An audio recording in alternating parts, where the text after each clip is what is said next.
The American people voted for Biden in 2020, but that was not a vote for progressive wokeism. And the reality is that you just have an establishment class in power in the Democratic Party that is continuing to push the line on hot button cultural issues. Making this too complicated. I think, like, what were you doing in like 1998?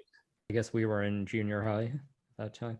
So you were like making cigarettes and buying cargo shorts? No, I was not smoking. But were you a cargo short guy? Of course you were. So let me quote someone from that time period, and you can tell me if you agree. Actually, you remember who said this? Okay.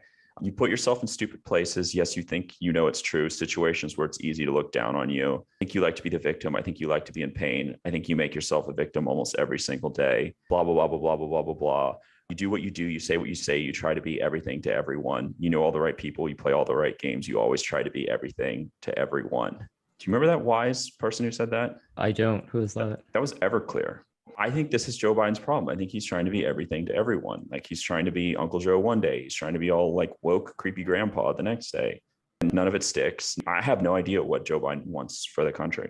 I have no clue. I feel like he's just trying to be everything to everyone. And one day that's woke grandpa.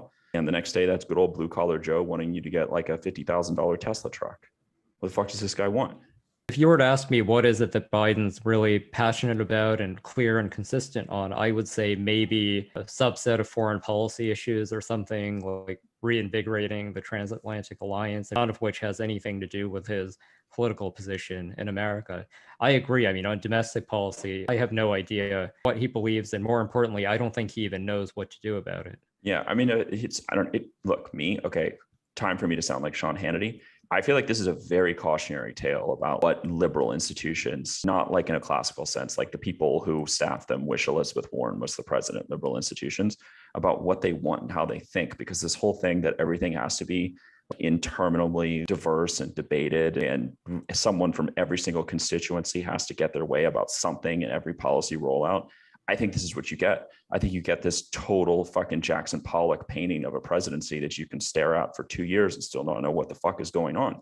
That's what I think happens. So Uncle Joe, just pick one of your personalities if you're listening and just be that guy. Cause like this shit is not working. What really told me that Biden's in trouble, I don't know if you caught this, but there was a Washington Post report and it interviewed on background a senior economist who is advising the Biden administration. And what he basically said is, based on his discussions in the White House on inflation, this narrative, the Biden White House has actually even given up on coming up with an actual policy on inflation. All they're really talking about is how to message on it. Yeah. I've always had a pretty simple rule in politics that once a political candidate blames their problems on messaging as opposed to their underlying policy, you know they're probably out of their depth. And that, I think, is a true phase right now with the Biden White House. But it's also true that when you look back in history for very accomplished elected leaders, they tend to be people who recant their party orthodoxy and throw their lot in with a type of reform that would have been unthinkable sooner. Like,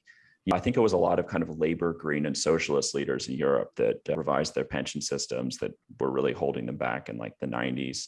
Sure that like a Southern Democrat, Lyndon Johnson, who becomes face of civil rights in America, you could see, it's just never impossible to see the big reversal. But I think we're exceeding our mandate a little bit. Like, I'm struggling to figure out how we can connect this to betting advice right now, other than you and I like talking about it.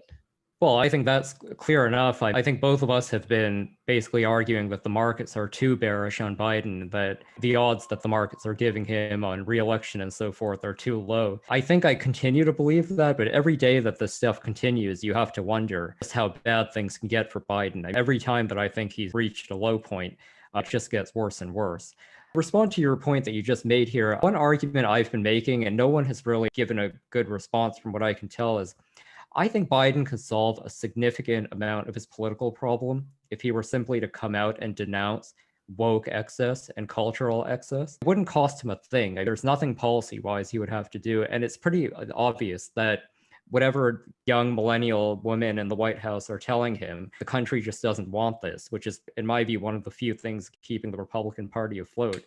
The fact that he doesn't have the political will or insight or maturity to do that, I think, is a pretty damning indictment. Well, but he'd have to restaff half the White House. I mean, like, how many people in that cabinet are just in that cabinet because they bring the woke excess? Well, anyone in the Democratic Party has a mandate to do that, isn't it, Biden?